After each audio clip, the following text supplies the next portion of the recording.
هم پشت سر مسافر آب میریزی و نمیدونی مسئله چی بوده و فلسفه این کار چیه. بیا تا برات بگم.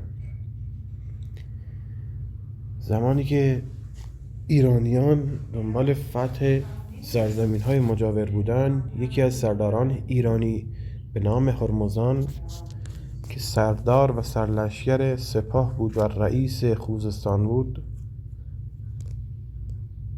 در بسیاری از جنگ ها در مقابل دشمنان می ایستاد.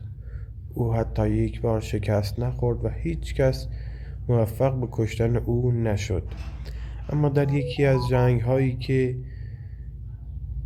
بسیار سنگین بود و دشمن اونها رو به مرز شکست کشونده بود، هرمزان مجبور میشه که تسلیم بشه و وقتی که تسلیم میشه اونو به پیشگاه پادشاه دشمنان میبرن.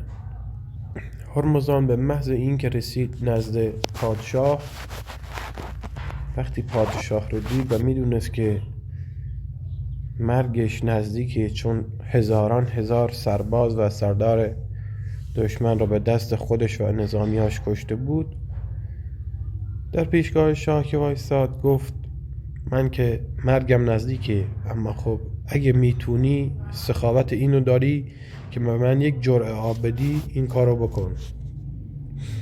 پادشاه که میدونست هرمزان سردار بزرگی است گفت خواستش رو اجابت کنید.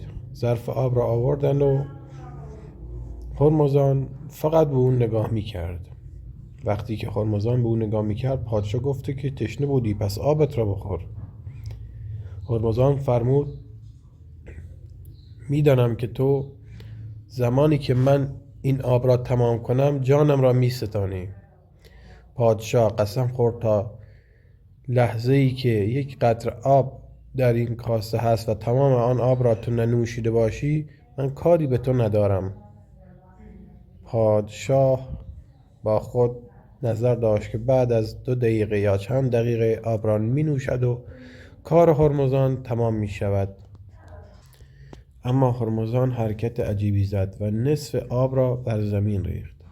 پادشاه قسم یاد کرده بود که تا لحظه‌ای که یک قطره آب مانده و او را تماما ننوشیده او را نخواهد کشت و حالا نصف آب بر زمین ریخته و جذب بر خاک شده.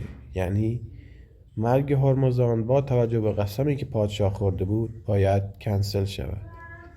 و این همان مسئله است که ما پشت سر مسافر آب میریزیم، یعنی به او زندگی دوباره میبخشیم و به امید دیدار مجدد با او هستیم.